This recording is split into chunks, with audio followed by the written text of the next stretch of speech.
Senhoras e senhores, boa noite. Começa a Câmara Aberta Sindical, o programa que debate o mundo do trabalho. Hoje, quarta-feira, programa ao vivo.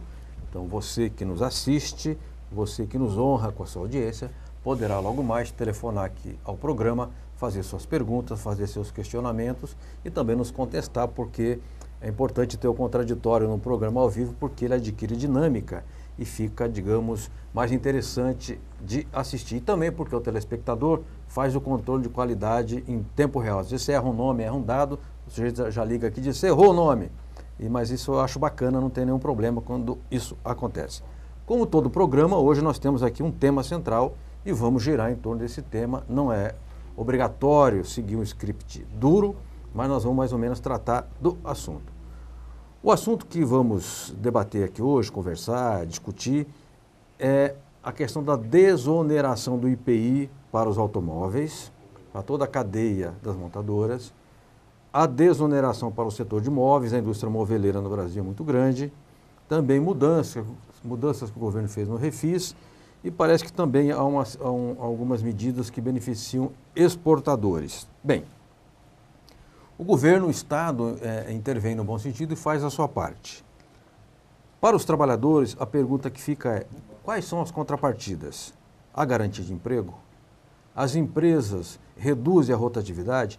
E para a economia nacional, a pergunta que fica é, tendo em vista que as montadoras são multinacionais, existe garantia de que elas sejam mais modestas na remessa de lucros?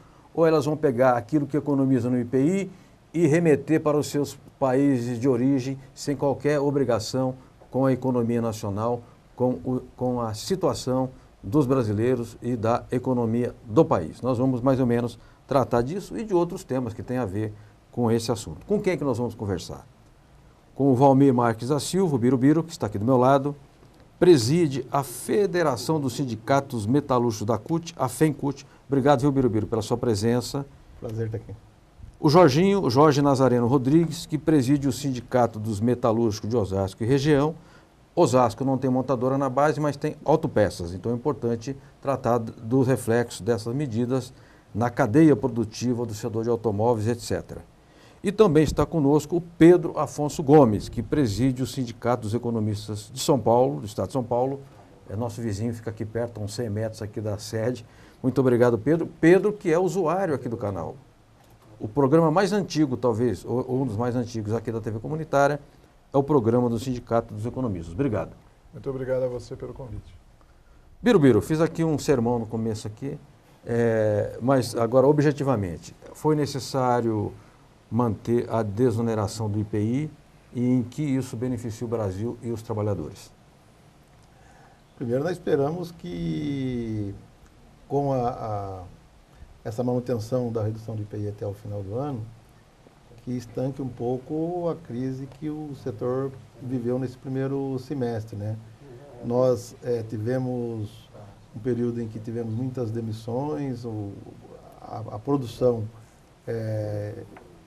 diminuiu o volume de forma drástica.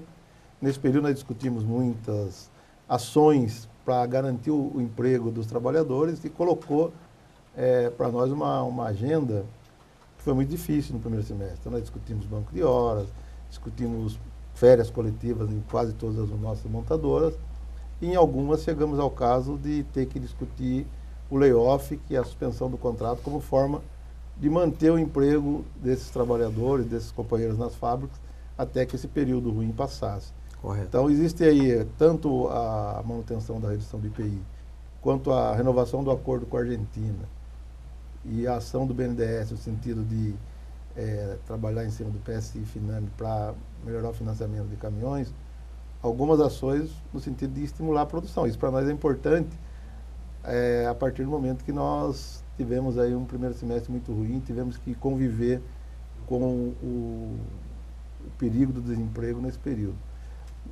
Conseguimos limitar ao máximo as ações das montadoras nesse sentido de demitir a partir das ações que os nossos sindicatos tomaram e os acordos que nós fizemos para a manutenção desses empregos. Mas não tem sido fácil para os nossos sindicatos, não só no setor automotivo, no setor metalúrgico como um todo. Em toda a cadeia metalúrgica. Isso, em todo, e não só no ABC, que é onde estamos concentrados as montadoras, mas em todos os 14 sindicatos da federação, nós vivemos um primeiro semestre difícil que nos impôs uma agenda muito dura para os nossos sindicatos negociarem nesse período. Esperamos que o segundo semestre seja melhor. Perfeito. Jorge Nazareno Jorginho, lá na base do sindicato Osasco e região, não há montadoras, ao que me consta, mas há empresas, muitas empresas que certamente produzem para as montadoras de veículos. Primeiro eu te pergunto, foi necessário manter a prorrogação do IPI, da isenção de IPI? O movimento sindical participou da discussão disso? E terceiro, em que medida se beneficia a base que você representa? Bom, na discussão isso acaba ficando, na discussão com o governo, isso fica muito pelas base que tem as montadoras, né? Eles acabam conseguindo ainda ter um pouco de influência no debate, na discussão, quando se fala em redução de IPI. Nós estamos numa ponta dentro dessa cadeia produtiva, que são os fornecedores de autopeças, que tem dois segmentos bastante específicos. Um são os sistemistas, que tem uma estrutura um pouco melhor, né? Tem um fornecimento mais significativo para as montadoras, agrega mais valor. E nós vamos ter outros segmentos, que são fornecedores dos sistemistas. O impacto das dificuldades nas montadoras para nós, né, eu costumo dizer que o resfriado nas montadoras é pneumonia nas autopeças, porque a gente não consegue ter o mesmo resultado de redução de IPI, que consegue às vezes segurar ou minimizar o estrago de empregos nas montadoras. Isso não se reflete nas autopeças. Então a gente passa por um drama ainda maior. Correto. Aquilo que o Birubiru falou aqui, de discutir banco de horas, de discutir férias, tudo isso a gente também faz.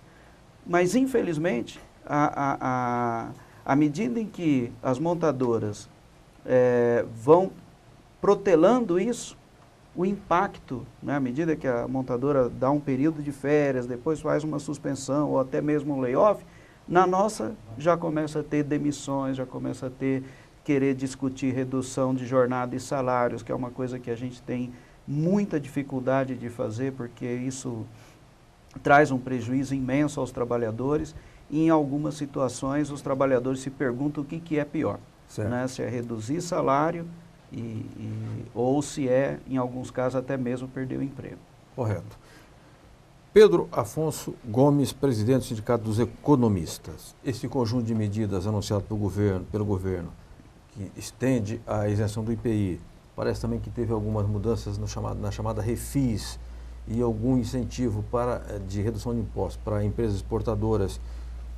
Como é que você, enquanto economista, avalia? E te pergunto, tem algum impacto no sentido de aquecer a economia ou de, pelo menos, criar uma sensação de que a economia pode levantar voo? Então, como você falou no início, depende dos pressupostos, de como isso vai ser utilizado tanto pelo setor produtivo, quanto negociado pelos trabalhadores. Correto. A economia, basicamente, ela funciona pela confiança. Ou seja, os trabalhadores confiando nas suas empresas, ou pelo menos no futuro das suas empresas, os consumidores confiando numa certa estabilidade, os empresários naquilo que eles vão ganhar, né? Então, quando você tem uma redução de impostos, o suposto de tudo isso, quer dizer, aquilo que é o objetivo, é que os preços sejam reduzidos. Havendo essa redução, você tenha condições de maior número de consumidores Correto. Poderem consumir, comprar os produtos, né, no caso automóveis, móveis, etc. E assim você ter condições de ter mais empregos, maior produção, maior aumento do produto interno bruto. Essa é a ideia central. Desde que esses impostos sejam efetivamente utilizados na finalidade proposta. Tá. Agora, se você, como ocorreu, posso te dar um exemplo, numa outra situação, na época da aprovação da Lei de Recuperação de Empresas. Tá. a lei era colocada pelo setor financeiro como imprescindível para reduzir juros. Me pergunte se reduziram os juros. Não reduziram. Por quê? Porque acabou sendo apropriado dentro do sistema financeiro. Então, nesse sentido, se a gente não parte desse pressuposto, olha, você vai utilizar para aquilo que é a finalidade, você praticamente está retirando, e é um recurso muito grande, são, segundo o ministro Mantega, são cerca de 800 milhões de renúncias só da parte dos automóveis, né, para o final do ano, a prorrogação, e mais 300 de imóveis, quer dizer, é 1 milhão e 100 que não entra no governo federal, e se não entra no governo federal, também não é repassado em benefícios para a população. Né? Quer dizer, então a população como um todo acaba pagando uma coisa que tem que ser apropriada de que forma? Para multiplicar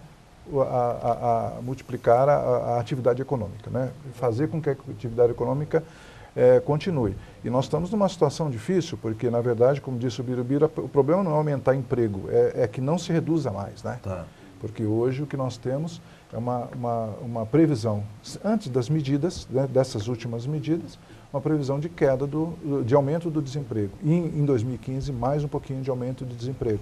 Correto. Que também corresponde mais ou menos ao que está no mundo. Né? Mas tudo isso eu acho que a gente tem que ponderar. Né? Agora, Pedro Afonso Gomes, como é que o governo, qual é o comportamento correto do gestor público? Porque se o Estado deixa para o chamado livre mercado, o Estado se omite.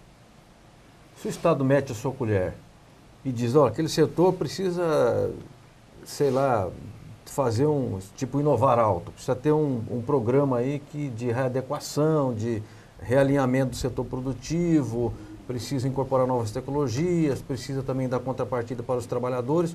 Aí vem os economistas, aqueles do Jornal da Globo, nervosos, e dizem, é ativismo, é excesso de ativismo. Como é que equilibra essas duas laranjas no ar ao mesmo tempo? É verdade. Certamente, acho que depois da crise de 2008, crise mundial de 2008, ficou bastante claro que o livre mercado por si só, sem nenhuma amarra, sem nenhum parâmetro, não funciona. Quer dizer, deixou-se até 2008, e infelizmente continua em muitos setores, deixou-se para que o mercado regulasse a si próprio. Ocorre o seguinte, ninguém controla. Tá.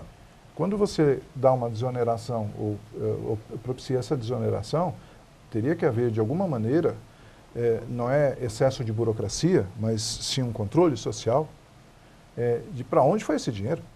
Aliás, Birubiru, as empresas vêm aqui, eu não sou contra que as multinacionais se instalem no Brasil, a economia hoje ela é globalizada, aliás já vem de décadas, né? Mas agora especialmente. Ela ganha terreno, ganha verdadeiras fazendas, como a Goodyear ganhou em Americana, onde eu morei, 120 alqueires, 10 anos de isenção de impostos, ela ganha uma estrada asfaltada, ilumina, ainda faz um bairro de casa popular ali do lado. Aí ela ganha dinheiro, não reinveste, não cumpre sequer o acordo que ela fez com a prefeitura, ou com o Estado, ou com a União, e manda dinheiro para Dedéu lá para o exterior. Não deveria ter, nessas medidas do governo, um mecanismo que pelo menos regulasse a remessa de lucros? Tem jeito de fazer isso? Olha, das pautas que a gente tem colocado nas discussões do governo, no sentido de cobrar as contrapartidas quando faz uma isenção dessa. Nós temos colocado pauta no sentido de criar uma estabilidade quando gera uma desoneração dessa. E mais do que isso, cobrar a responsabilidade social das empresas também. Porque hoje, o que nós estamos assistindo, e você comentou sobre inovar alto, é uma das discussões que nós estamos fazendo. Tem um pessoal nosso dentro do plano Inovar Alto discutindo, cobrando das montadoras que criam um índice de nacionalização das peças que são usadas nos carros, para que possa ser produzido no Brasil e gere emprego no Brasil. Porque aí protege a autopeça, estimula a autopeça. E que precisa da rastreabilidade, porque tem outra fuga, outra discussão, que é a rastreabilidade que está sendo discutida. Inclusive, o nosso pessoal está apresentando um programa lá para o governo, para que possa entrar no plano. Porque hoje o que tem é isso mesmo. As montadoras não têm nenhum compromisso social com o Brasil, remetem uma margem de lucro altíssima para o exterior, e quando vem a crise, cobra do governo contrapartidas para que ela possa passar a crise, para não demitir, e acaba fazendo uma chantagem com os nossos sindicatos e com o governo. Trazer um pouquinho daquilo que ela mandou de volta para financiar a crise aqui, parece que isso não faz parte do jogo. deveria fazer, mas é uma dificuldade grande que até hoje nós não vimos o governo cobrar isso das montadoras. Né? Perfeito. Olha, eu vou pedir licença para vocês aqui um pouquinho. Nós temos uma sessão chamada Na Linha, em que um dirigente que está evidentemente fora, ele participa do programa. Chama Na Linha, por favor. Pode ser?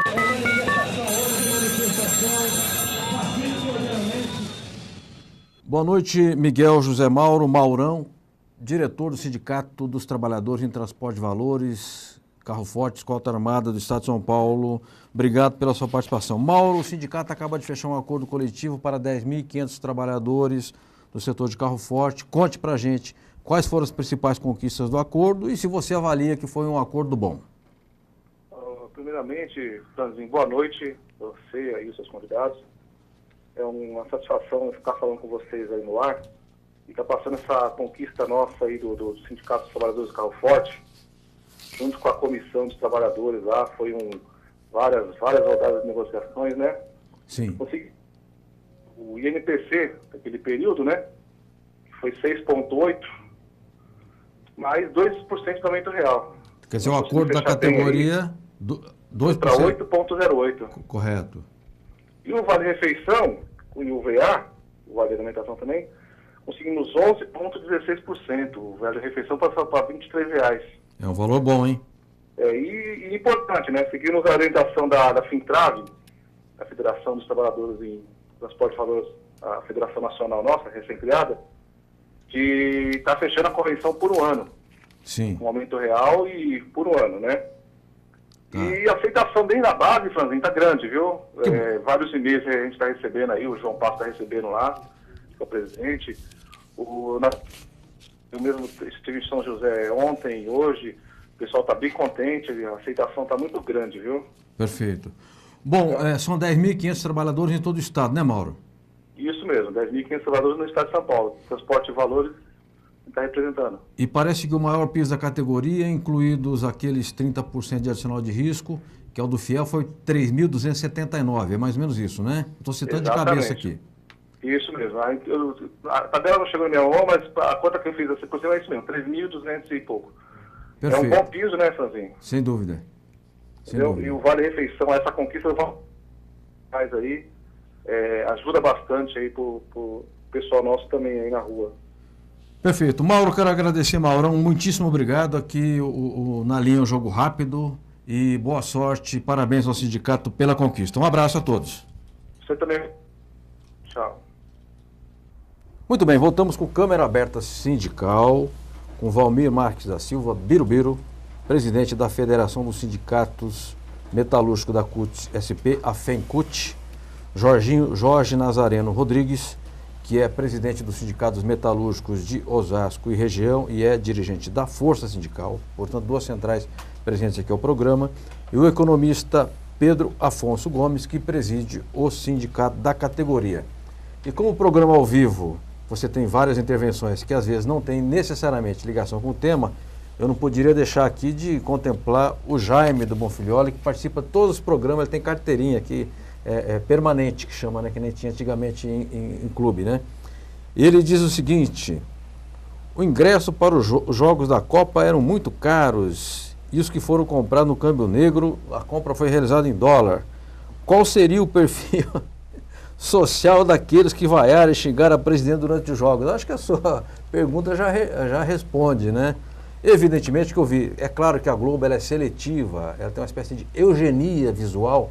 Na hora em que ela mostra as mulheres, ela mostra as mulheres que têm o padrão global de beleza. As branquinhas, loirinhas de olhos azuis, pele bonita, cabelos bem tratados, né? Mas esse foi o perfil dominante nos estádios, porque os ingressos realmente ficaram muito caros e o futebol, que é um esporte popular, está virando uma espécie de clube de ricos. Ricos que os jogadores, as estrelas, ganham muito, os dirigentes ganham muito, o técnico ganha R$700 mil e o ingresso chega a custar R$1.200, que é absolutamente inaceitável. Quero crer que a sua pergunta já embute também a sua resposta. Eu torci para a Alemanha, tá? Para que não fique dúvida aqui na final. Para a Argentina só tem a possibilidade de torcer para a Argentina. Se jogar contra os Estados Unidos, aí eu sou obrigado a torcer para a Argentina. Quero mostrar materiais sindicais aqui que temos. né? Um jornal que me foi entregue pelo Robson Gazola, que é o destaque da Federação dos Comerciários do Estado de São Paulo, FEComerciários, Patrimônio. FEComerciários investe em novas sedes para afiliados, Itapira, Jales, Rio Preto, e tem aqui a palavra da presidente em exercício, que é a Lia Marques. Obrigado pelo envio do material. Tem outros materiais sindicais aqui, depois eu mostro durante o programa. Sindicalista que estiver nos assistindo, quiser mandar jornais, revistas, etc., a gente mostra aqui durante o programa. Há uma pergunta, Jorginho, de cada emprego que se eventualmente perca nas montadoras, gera quantas perdas, quantos postos de trabalho são perdidos na autopeças? Tem essa conta ou isso é meio fictício? Não é uma coisa assim, muito definida. As empresas de autopeças mais organizadas trabalham com a produção. Então, se ela precisa de X funcionários para produzir determinado produto, determinada quantidade, quando reduz a demanda, ela adequa o número de funcionários de acordo com essa redução. Entendi. Né? Então, por exemplo, a empresa fornecedora de eixos, que é um caso que a gente tem na nossa base, ela vai contabilizar o número de funcionários em função do número de eixos que ela produz. Certo. Se ela precisa menos funcionários, ela corta. Né? E o grande problema é esse, porque às vezes as até conseguem fazer um período, segurar um determinado número, mas corta os pedidos. Correto. E esse corte de pedido, que na montadora ainda consegue preservar os postos de trabalho até que se recupere uma produção melhor, nas autopeças nem sempre acontece o mesmo. Né? Ela acaba se adequando ao volume que é solicitado pelas montadoras. Agora, o perfil do setor de autopeças, tem multinacional em autopeças ou tem empresa nacional? Tem bastante multinacional. Alguém me disse que estaria entrando muito produto chinês no setor de autopeças. Vocês detectam isso? Muito, de forma muito significativa. E aí chega com preço muito mais baixo? Com preço muito mais baixo e pior do que isso. Em muitos casos, as próprias montadoras são as que importam esses produtos de fora. O que é esse rastreamento que vocês estão falando? Rastreamento, pensei que fosse isso que põe nos carros da escolta, carro de transporte de valores, para ser rastreado pelo satélite. Não é isso, não? Não, não é isso. Quase isso. Não, a rastreabilidade que nós falamos... Rastreabilidade. É verificar o quanto de peça é importada, qual a origem das peças que estão sendo produzidas, montadas nos nossos carros. Porque hoje, muitas das montadoras, é isso que o Jorginho falou, deixou de comprar as peças da indústria de autopeça nacional, que muitas deixaram de ser nacional, foram incorporadas pelas multinacionais, e está trazendo as peças importadas de outros centros. Isso faz com que o produto, o carro fabricado no Brasil, na realidade, boa parte dele é fabricado fora do Brasil. Agora, Birubiru, tem importação ou também tem contrabando? Não, no caso das montadoras é importação, né? Eu não tenho aquele... O setor de reposição de peças, aí tem muita coisa envolvida, mas da aí não é pujante indústria paraguaia, é isso? Também. Porque enseja também esse tipo de negócio ilegal. Sim, mas não é o caso das montadoras. Na montagem das peças, que nós estamos cobrando que tenha rastreabilidade nos carros, que aí sim você tem um controle maior e sabe que essas peças estão sendo importadas, montadas nos carros para ser montado no Brasil, para o carro para ser vendido no Brasil. Ou seja, a boa parte das peças dos carros que nós compramos vem de fora, deixando de empregar no Brasil, empregando em outros centros. Perfeito. O economista Pedro Afonso Gomes quer falar sobre rastreabilidade, mas tem uma pergunta do Gilson, que é da Zona Sul de São Paulo, ele quer saber o que é o reintegra. Aí não é o caso de reintegrar o empregado quando é mandado embora cipeiro, não, acho que é outra coisa. Né? Deixa eu entender. Não, primeiro eu queria só complementar. É por isso que a China, este ano, terá um aumento de produção, de PIB, né? De 7,5%. O Brasil, se chegar em 1,9%, os mais otimistas estão dizendo isso. E a Europa, 1%. Estados Unidos, 2,7%. Por quê? Porque está lá sendo fabricado. E está sendo trazido para cá. Quer dizer, o emprego está lá e os compradores estão aqui. Então, de fato, nós temos um descasamento aí. Agora, a China é uma economia estatizada. ela é dirigida pelo Partido Comunista Chinês.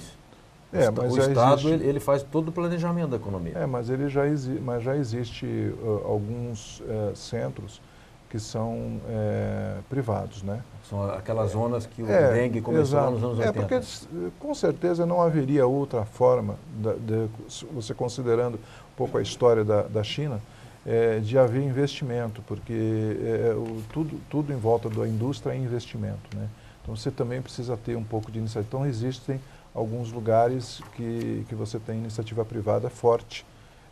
Mesmo empresas eu ouvi, mas eu sinceramente não saberia nominar, empresas brasileiras mesmo, que já foram para lá, que fizeram todas as contas, todo o custo, entendido aqui o custo trabalhista, custo tributário, etc., levaram para a China, né? Quer dizer, é mais fácil trazer de lá para cá, empregar lá, trazer de lá para cá, do que produzir aqui, segundo essa conta feita por algumas indústrias, né? Aqui não querendo fugir do tema, um dirigente sindical amigo meu, junto com um assessor sindical, estiveram recentemente na Tailândia e na Indonésia.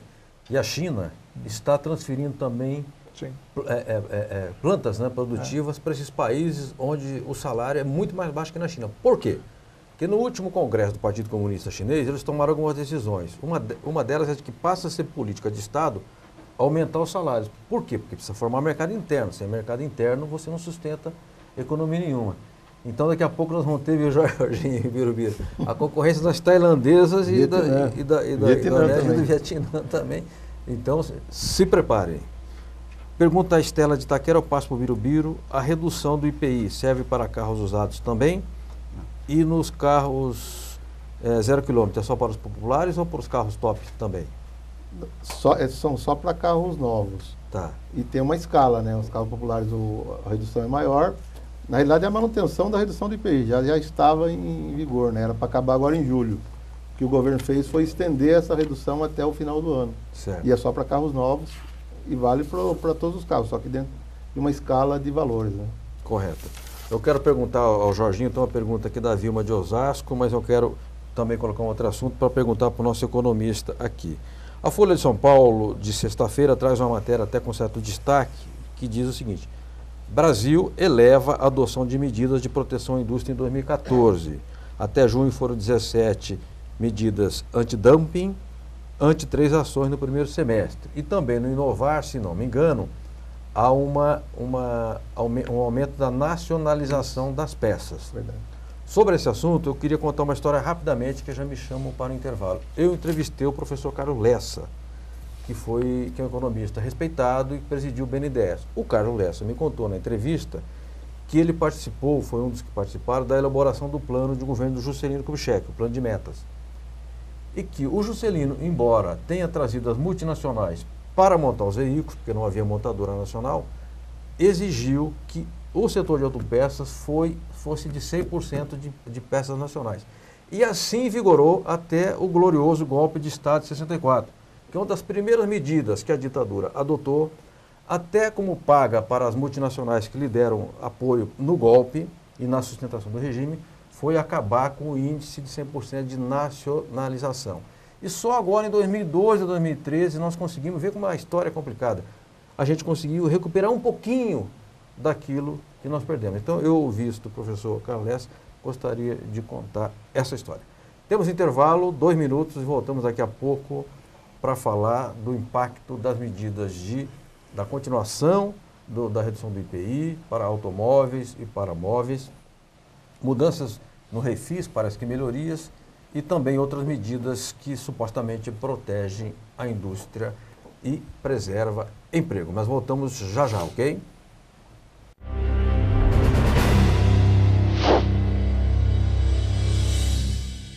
O advento da Copa do Mundo aqui no Brasil, ela teve, assim, consequências muito positivas, né? Está mantido os empregos aí, tem uma produção grande, a gente viu ainda falando aí sobre a produção de televisão, que foi um boom de venda de televisores, que evidentemente a indústria nacional que produz esses produtos gerou e manteve uma série de empregos.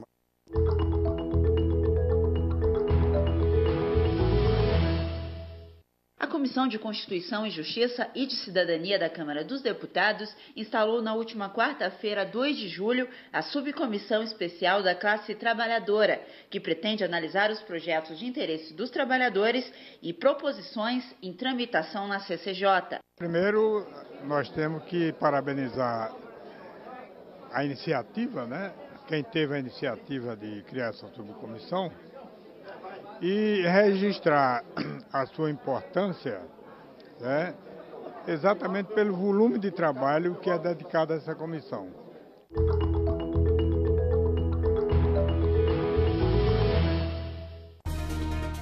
A FEComerciários, formada por 68 sindicatos filiados no estado de São Paulo, representando 2,5 milhões de comerciários, apresenta Momento FEComerciários.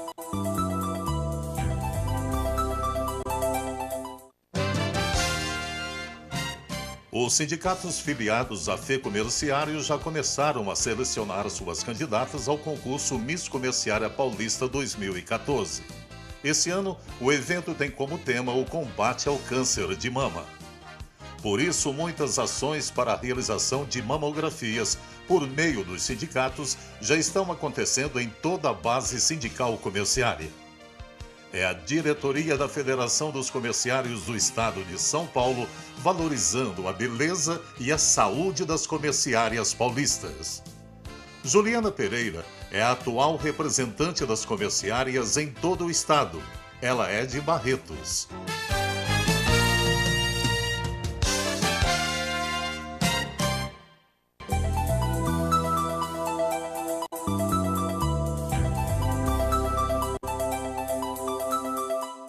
Muito bem, voltamos com Câmara Aberta Sindical ao vivo. Eu estava procurando papelada aqui, né?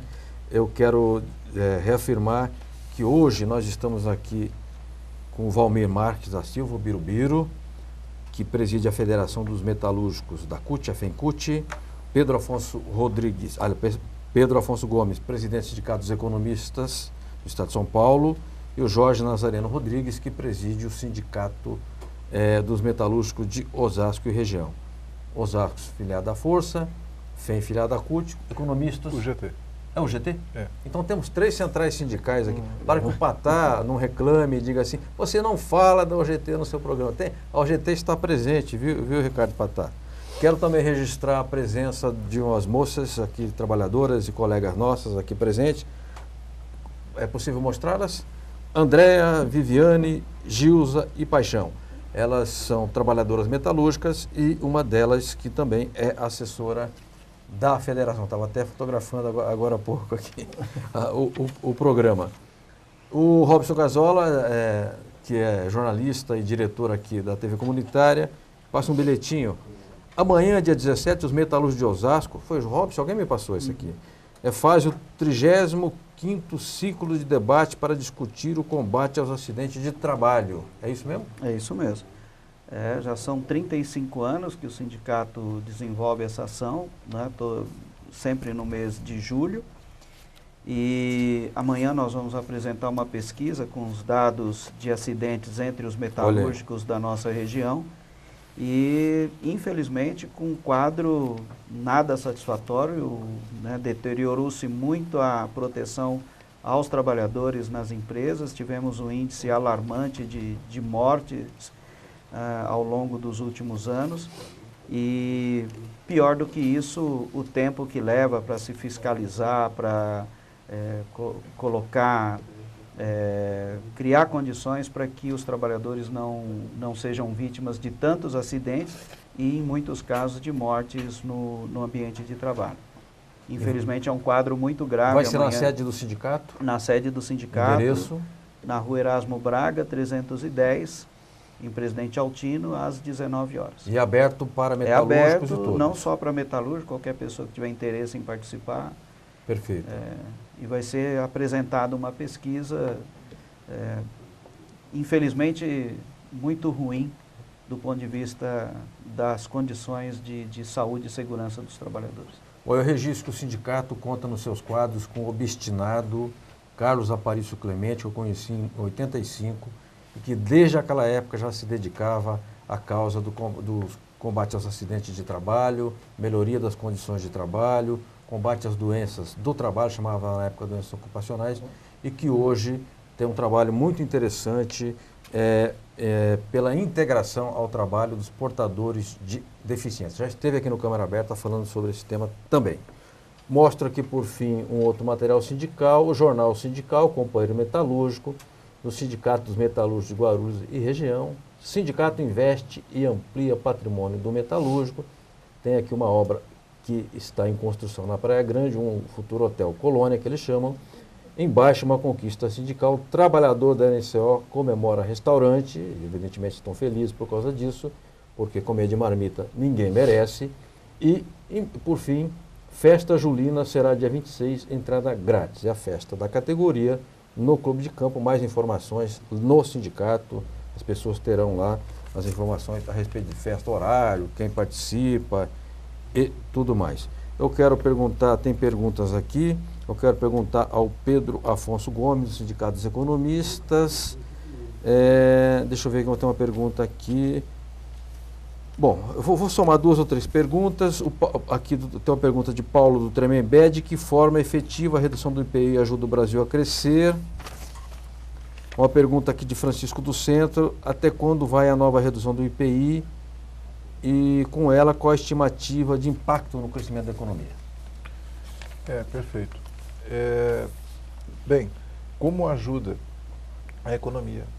Exatamente dentro daquele princípio que eu já tinha mencionado, que é o de ser destinado especificamente à redução de preços, que haja um reflexo no preço para que os produtos, no caso automóveis, móveis, tenham a possibilidade de ser comprados, né? Mas nós temos um problema. Por quê? Porque tanto automóvel quanto móvel, de um modo geral, são produtos de um valor maior. Correto. Então significa que muitas vezes os consumidores e as empresas também, no caso o Birubiru falou dos caminhões, tanto as empresas, tanto os automóveis de passeio, quanto os caminhões ou outros utilitários, eles precisam ser financiados. E nós chegamos num limite do crédito muito forte, porque há um tempo atrás, todo mundo se recorda, houve uma expansão enorme do crédito até para financiamento desses bens de maior valor, e hoje nós estamos engessados, porque houve muita inadimplência. As pessoas, ao comprarem um bem de maior valor, preocupam-se apenas com aquela prestação e não pensam no futuro, no emprego, na continuidade da renda e também nas outras despesas que há. Quando você paga R$1.000 de prestação num carro, você tem que imaginar que você tem mais 1.000 de todas as outras despesas, impostos, consumo, etc, etc. Então você não vai pagar 1.000, você vai pagar 1.000 mais todas as outras despesas, tem que caber no seu orçamento. Então a parte do crédito está muito difícil, não há muita perspectiva. Por isso que os bens de menor valor são mais fáceis, é mais fácil que o preço caia e que sejam consumidos. Os de maior valor tem que ter essa conjugação. Entendi. Entre crédito e redução de impostos ou que seja redução de preço. A segunda pergunta se referia, você me desculpe, Mas eu vou fazer aqui a pergunta, mas eu queria perguntar uma coisa óbvia, vou repetir. Pois não. Os que defendem o livre mercado exaltam a lei da oferta e da procura, certo? Diz que é uma lei que regula as coisas. Eu não vejo o preço de automóvel cair no Brasil. Mesmo que a procura caia, as empresas não reduzem o preço. E todo mundo sabe que o preço do carro no Brasil é exorbitante. A quitandinha lá da esquina de casa, se ele perceber que ali o bairro está comprando menos, ele faz liquidação, ele baixa o preço. Por quê? As montadoras brasileiras não têm margem para baixar o preço? Na verdade, eu não saberia com exatidão dizer quanto é o custo de produção de um automóvel. Não poderia dizer isso, mas eu vou falar via de regra. O que ocorre é sempre, na economia nós temos bens substitutos e temos bens complementares. Ou seja, quando você não compra um copo de vidro, você pode comprar um copo de plástico, que está mais barato, e você se serve da mesma maneira, a não ser que você queira um luxo de ter um copo de vidro. Não é? A mesma coisa com relação aos automóveis. Agora, tem outra questão, que é a questão do cartel, né? O cartel significa o quê? Que ninguém baixa o preço, porque todos ficam satisfeitos com esse preço e vendem. No momento em que não vendem, aí se socorrem de outras alternativas, de redução de impostos, de redução de custos via desemprego, via uma série de coisas. Então, na verdade, na economia é um pouco assim. E dizendo mais, é o que foi mencionado pelo Birubiru e por você também, a questão dos lucros. A economia brasileira, se as pessoas tiverem uma certa competência, e não estou negando nenhuma competência, muito pelo contrário às montadoras, o lucro médio de um empresário deste porte, não estou falando dos pequenos, estou falando deste porte, ele deve ser de 2 a 2,5 vezes o lucro que se obtém fora. Perfeito. Então, quer dizer, o investimento aqui, ele propicia mais ou menos 2 vezes e meia o lucro que ele teria fora. Quer dizer, então, é interessante ele estar aqui, mesmo que ele reduzisse, ele se equipararia ou ficaria um pouquinho acima ainda ao externo, ao lucro externo. Perfeito. Aliás, eu estou citando de memória que li no jornal o Globo o seguinte: ganho por unidade do automóvel. No Brasil, 10%. México, 7%. Estados Unidos, 5%. Então já é simplesmente o dobro do que se ganha nos Estados Unidos. O Jaime do Bonfilioli, já que o programa é ao vivo e tem esse bate-bola aqui, ele diz assim: tudo bem que você elogia o governo Juscelino. Eu não elogiei o governo Juscelino, hein? Mas é importante lembrar que foi ele que começou o processo de desativação da malha ferroviária do Brasil e foi o grande criador da moderna inflação brasileira. E também no glorioso governo Juscelino, as empreiteiras se encheram de poder, estão até hoje custando caro à nação brasileira, por causa de Brasília e de outras coisas. As empreiteiras adquiriram um poder que verdadeiramente elas não têm na economia. Jorginho, então a pergunta que eu estou procurando aqui, assim, Márcio da Conceição quer saber, tanto você ou o Birubiru pode responder, qualquer um ou outro. As peças chinesas são mais baratas e a qualidade desses materiais é confiável?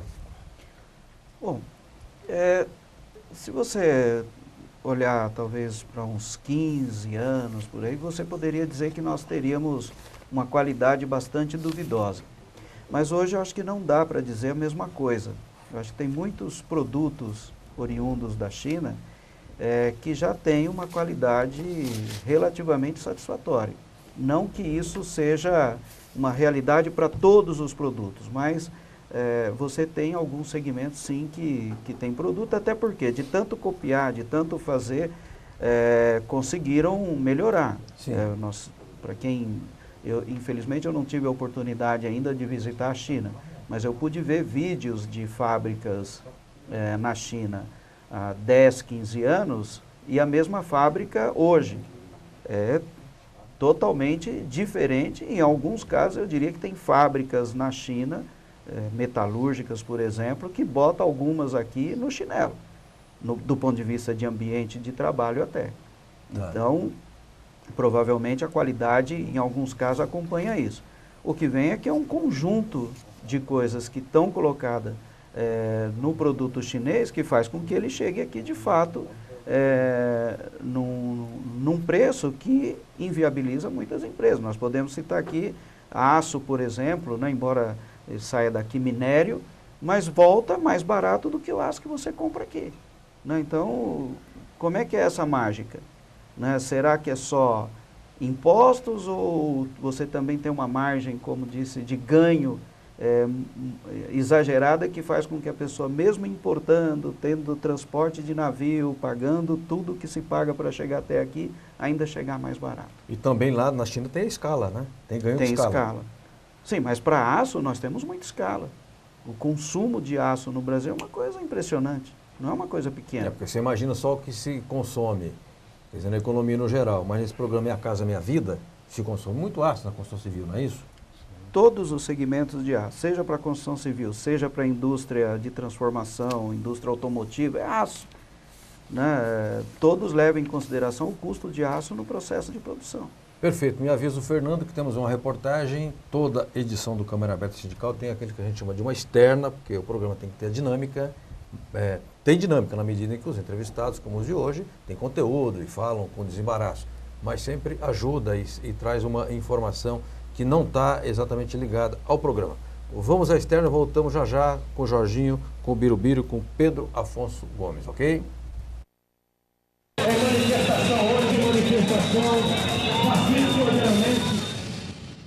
Altamiro, a Copa do Mundo é um dos grandes negócios capitalistas atuais. Eu quero crer que para a grande mídia também é um grande negócio, não é?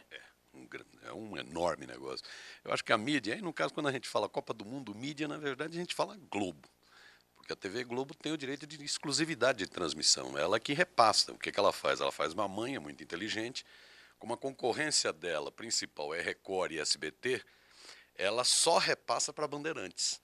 Então, por exemplo, Record e SBT não tem direito de transmissão, recebe 2 minutos e 30 segundos de um jogo, de um gol e tal. Os repórteres da Record e do SBT não entram nem em campo. Ela tem direito de exclusividade, o que é uma aberração. Em vários países do mundo isso não existe, né? Isso faz com que ela ganhe muita grana. Só com patrocínios, os 8 que a Globo conseguiu, só com patrocínios, 1 bilhão e 400 milhões de reais. Isso afora a publicidade, afora a venda do programa, né? A transmissão para outros países. Então, é muito dinheiro que a Globo ganha. Então, a Globo teve uma relação esquizofrênica, ficou engraçadíssima. Ela, por um lado, ganhando muita grana, só em patrocínio 1 bi 400, né? Por outro lado, fazendo política, tentando fustigar o governo, já que é um ano de eleição. O problema dela não era a Copa, é a eleição. Agora, Altamiro, a Globo movimentou muitas equipes, um grande número de jornalistas. Eu vi lá o número de reserva de hotéis durante a Copa, passa de 1.600. É um evento que ainda que temporariamente gera emprego para jornalista, não gera? Gera.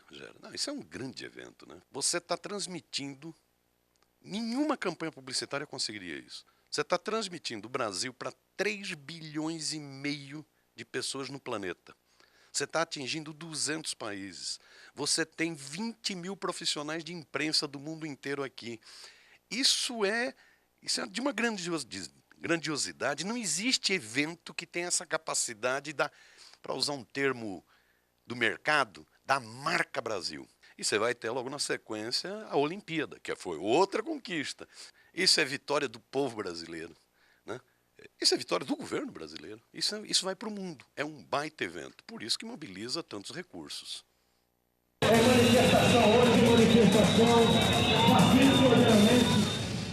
Muito bem. Voltamos com câmera aberta sindical ao vivo. Entrevista com o jornalista, escritor e blogueiro Altamiro Borges. Quem quiser conhecer melhor o Miro, tem lá Blog do Miro.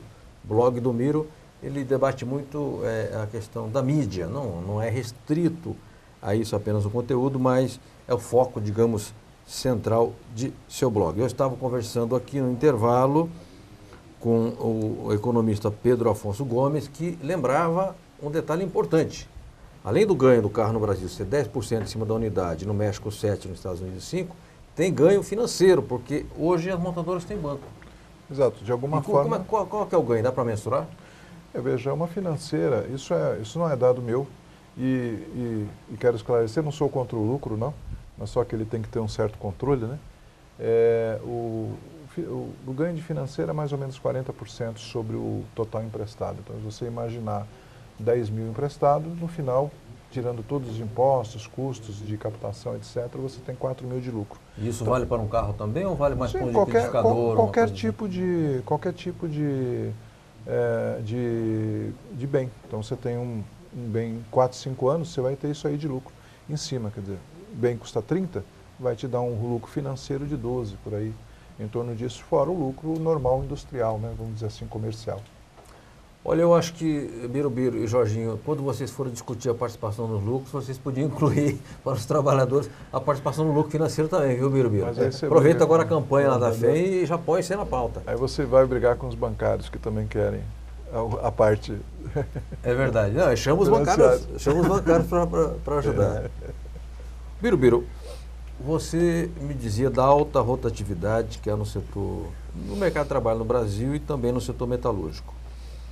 Como é que é essa rotatividade? De quanto que é por ano? Olha, a rotatividade ela é concentrada no setor de autopeças e no setor eletroeletrônico, na nossa categoria. E em alguns casos chega a ser de 35% da mão de obra no ano. O setor eletroeletrônico é isso com certeza.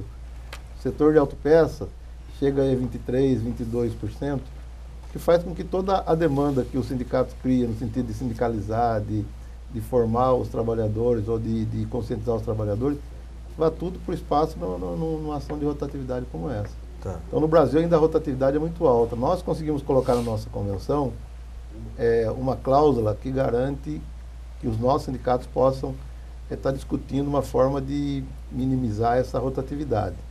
Ainda não conseguimos ir a fundo para limitar mais ainda essa rotatividade, mas ainda é muito alta no Brasil e no nosso sindicato sofre muito com isso, com essa questão da rotatividade. Mas, Jorginho, acho que nós já avançamos alguma coisa. Por exemplo, a licença maternidade.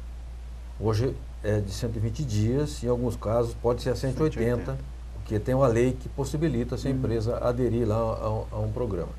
Outra coisa, as convenções coletivas dos sindicatos, muitas têm estabilidade para o acidentado. Outras também para quem está prestes a se aposentar. Perfeito. E ainda isso tudo não tem peso suficiente para reduzir a rotatividade. Em absoluto, de jeito nenhum. A rotatividade é nesses índices que o Biro acabou de dizer, e nós não temos um mecanismo, não temos ainda um mecanismo de proteção. Nós tivemos, brigamos muito para ter o reconhecimento da Convenção 158, se eu não me engano, do OIT, que garantiria a dispensa imotivada, né, proibiria que se tivesse a dispensa sem que tivesse um real motivo. Infelizmente, isso não foi, o Congresso nem o governo assimilou isso. Até um motivo pelo qual, né, a gente defende, né, que os trabalhadores, que aqueles que nos assistem, que no processo eleitoral, né, fugindo um pouco aqui, mas acho que tem a ver, que escolham pessoas que tenham compromisso com os trabalhadores. Porque nossa bancada no Congresso é ínfima e quando esses temas vão à discussão, a gente perde. Tá. Né?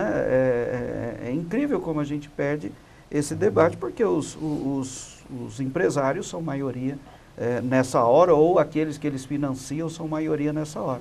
Nós precisamos ter legislação que proteja.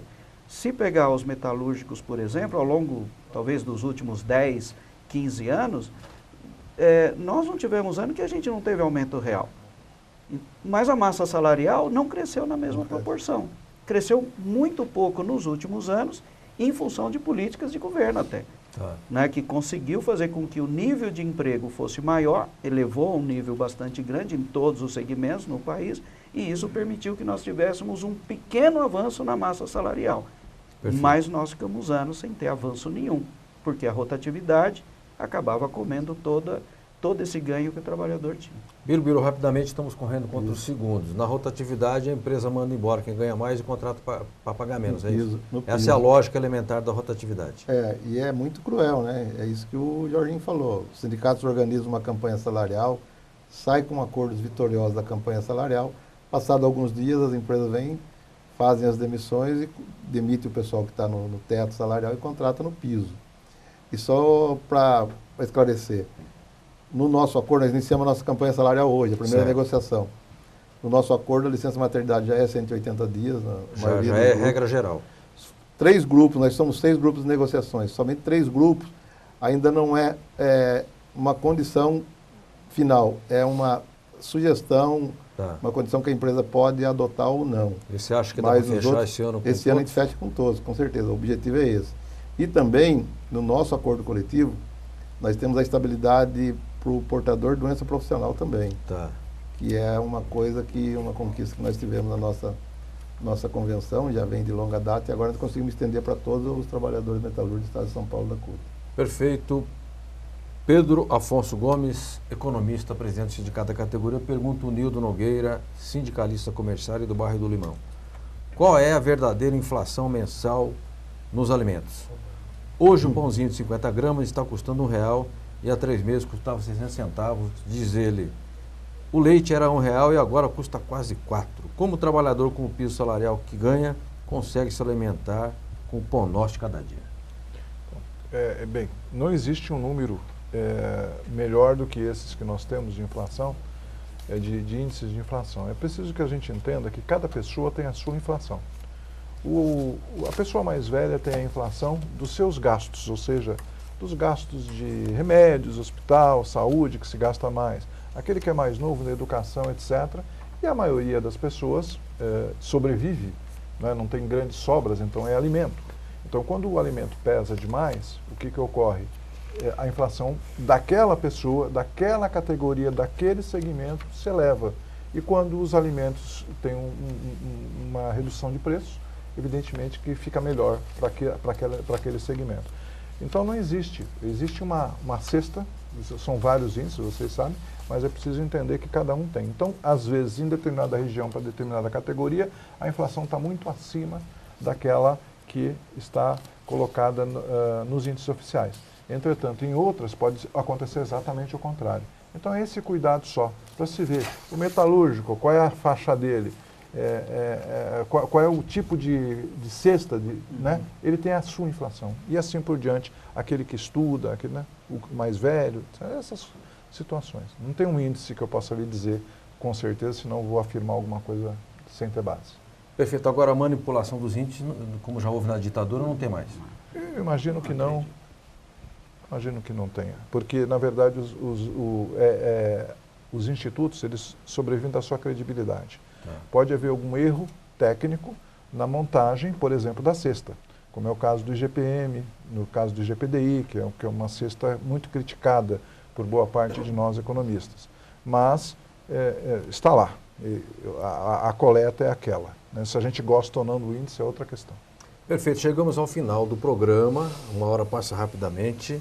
Agradeço muito Pedro Afonso Gomes, economista, presidente do Sindicato dos Economistas, e que inclusive faz parte aqui do canal, porque a entidade tem um programa já há cerca de 16 anos aqui na casa. O Jorginho, que se deslocou de Osasco até aqui, muitíssimo obrigado. Jorge Nazareno Rodrigues, e desejando que o evento amanhã no sindicato referente à questão da saúde seja um evento com muita gente e que acumule forças para combater os acidentes de trabalho que realmente passam de todos os limites imagináveis.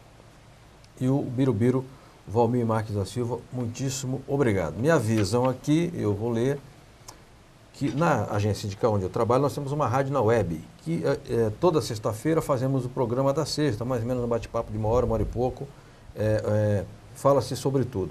Nesta sexta, dia 18, o convidado será o presidente do Sindicato dos Vigilantes de Barueri, Amaro Pereira da Silva. Aliás, o Amaro faz bastante tempo que eu não vejo.